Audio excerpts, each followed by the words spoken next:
Welcome back. As we talked about in the first part, we are responsible for the strategy and the customer strategy. And the first thing we're going to talk about is the relationship strategy, which is a well thought out plan for establishing and building a relationship with the customer. If you think about the approach part of our six-step sales process is really just to break the ice for that meeting. But we as salespeople, we need to develop a relationship with our customer. That's when we come in with servicing the sales, understanding our customer needs, and really helping our customer solve their problems with our product or services. So we need to make sure that we're maintaining high ethical standards. We're playing win-win. We have a professional image, and we're managing the relationships process so that every time we see that customer, whether it's follow-up sales, whether it's servicing the sale, this customer is happy so we can get those repeat sales. That's all about developing a relationship strategy. As we know, we also have to develop our product strategy.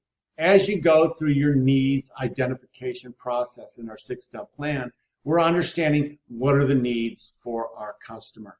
The needs that we can solve right then and there with a particular product, or maybe they have a need or a problem that we don't have a product for. We can go back to marketing and say, this product is needed in our marketplace, and they can develop a product for those needs.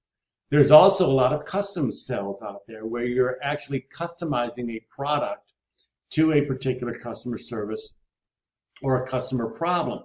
So we also not only need to develop our customer relationship strategy to understand what the relationship is going to be and how to foster that relationship, we also need to develop a product strategy to make sure that we're taking our product and services and fitting the needs of those customers. We have to become a product expert. We also have to understand what our competitors have. So we have to be an expert on our competitors' product to make sure that we can sell against our competitor. We need to sell benefits. We need to make sure that our customer's happy. And we need to configure a solution that not only is value added, but a solution that's going to solve our customer's needs. Our customer strategy is really a strategy about how to manage your customers. I remember when I was with Bausch & Lomb many moons ago, I had 400 customers. I had to develop a strategy on who I was going to call on, when, how often, and who I was going to service, when, and how often. So I had to develop a customer strategy and a territory strategy. Part of your customer strategy is developing your territory strategy. The other thing about sales is once you get established, and you're going to get established fairly quickly in this role, but once you get established, now you're going to have to not only sell, but you're going to have to service your sales that you've sold previous or service your customers. So you need to develop a customer strategy to make sure you're managing not only driving new business, but also encouraging repeat business and maintaining business. That's particularly true in business that you pay for every year, like insurance, brokerage fees, and things like that. So we need to understand our buying process. We need to understand buying behavior. For those of you that took Dr. Isa Arkiani's class in buyer behavior, that's what she's talking about. And we also need to develop not only a prospect base, but we also need to make sure that we're maintaining our customer base. Of course, we've talked a lot about our presentation strategy. We've talked about presenting to needs, presenting features and benefits. We need to make sure that we're preparing our sales objectives in our sales presentation. We need to make sure that we have a presentation plan. And we also need to be able to hit the curveball or hit the deuce, as I've talked about. When our customer throws you a curveball when you're in your presentation mode, you've got to make sure that you can think on your feet and make sure you answer his or her needs and make sure you're selling to the customer needs. So all of that is part of the presentation strategy. Now, finally, let's talk about some associated jobs. I always call them salespeople. Some people call them strategic account managers. Some people call them regional account managers or key account managers or national account manager, global account manager, whatever.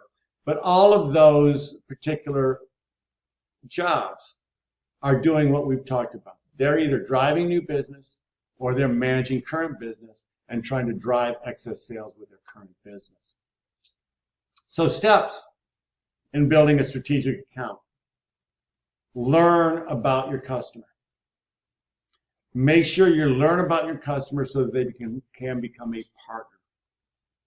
Explore benefits. Explore alliances that you have between their organization and your organization. Explore synergies that your products have with their needs or with their business or what they're doing. And make sure that you have a strategic alliance that results in a win-win partnership with your customer. Your customer's not going to want to see you if it's always you win and he or her loses. And he or she loses. And in addition, you're not going to be able to want to have a long-term relationship with a customer if you always lose and he or she takes advantage of you. So win-win for building a strategic account relationship is absolutely key. So that's going to end this module. Some things that you need to think about: the evolution of personal selling, consultative selling from the marketing era to the present. The four broad strategic areas in the strategic consultative selling process, the evolution of partnering, and value-added selling and win-win selling strategies to enhance your personal selling. I hope you've enjoyed that, and with that, I will see you next chapter.